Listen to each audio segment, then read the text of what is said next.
Hola locos, ¿cómo andamos? Muchas gracias por estar sintonizando ese es su podcast favorito, Movimientos Sociales en México. Últimamente en redes sociales me han pedido mucho el hecho de que hablara acerca del movimiento feminista. Es un poquito extenso, es un poquito complicado, pero yo aquí les voy a explicar más o menos de cómo va la cosa. Así que pónganse cómodos y disfruten. Movimiento feminista. El feminismo es una doctrina social, un movimiento incluyente y pacifista, en ciertos casos. Cuando se habla de feminismo, se debe establecer el contexto histórico. Algunas autoras se remontan al siglo XIII como el inicio del feminismo, con la fundación de la Iglesia de Mujeres que llevó a cabo Guillermina de Bohemia.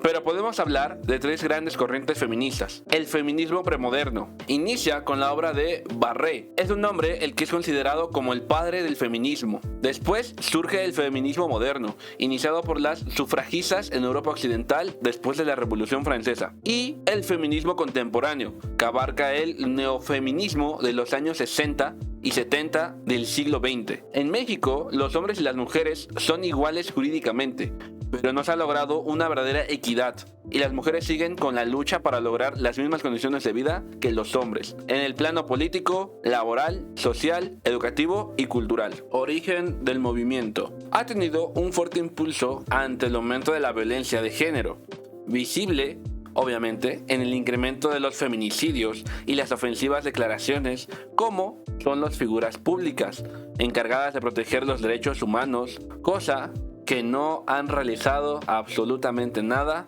al respecto.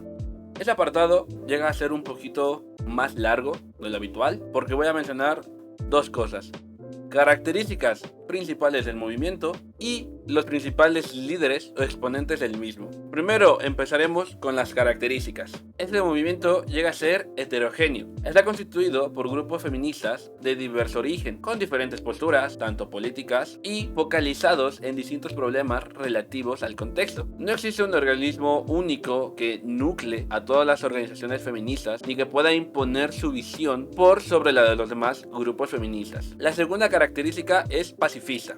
El activismo político y la revolución fomentada desde los grupos feministas no tomó el camino de la violencia. Los logros de las feministas en las diferentes partes del mundo se alcanzaron a través de la manifestación pública, del activismo público y de la organización de instituciones que lucharon por la obtención de sus derechos. La otra característica es multidisciplinario. Desde sus orígenes, los grupos feministas se dedicaron a reconocer las desigualdades entre hombres y mujeres en los diferentes aspectos de la vida cotidiana.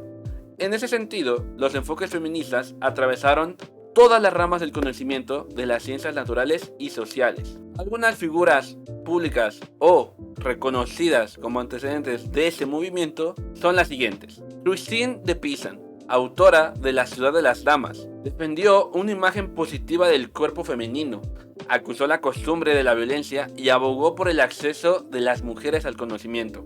La segunda autora es Moderata Fonte.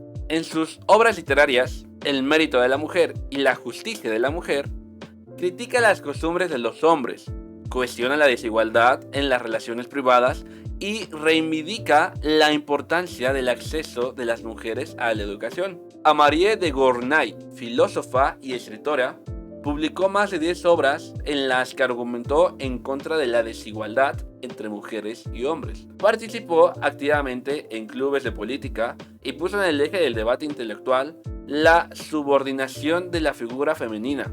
Denunció la supremacía masculina en ámbitos tanto en la vida pública y sobre todo en la vida privada. Tomando en cuenta los anteriores puntos, podemos definir lo siguiente.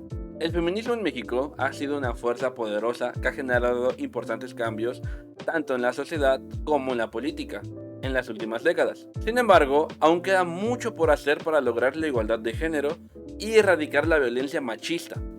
El movimiento feminista ha sido fundamental para visibilizar problemáticas como el feminicidio, la violencia de género, la brecha salarial y la discriminación en diferentes ámbitos. Gracias al activismo feminista, se han implementado leyes y políticas para proteger los derechos de las mujeres y promover la igualdad, como la Ley General de Acceso a de las Mujeres a una Vida Libre de Violencia y la Ley General de Igualdad entre Hombres y Mujeres.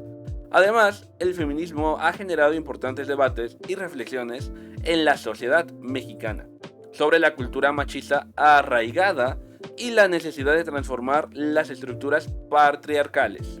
El feminismo en México ha logrado avances significativos. Todavía enfrenta desafíos importantes en su lucha por la igualdad de género y el fin de la violencia machista. Y hasta aquí el podcast de hoy, chicos y chicas. Espero que les haya gustado, espero que les haya fascinado. Si quieren que hable de otros temas, con mucho gusto en las redes sociales voy a estar contestando todos los mensajes. Así que chicos, nos vemos en el siguiente podcast. Y nada, cuídense mucho.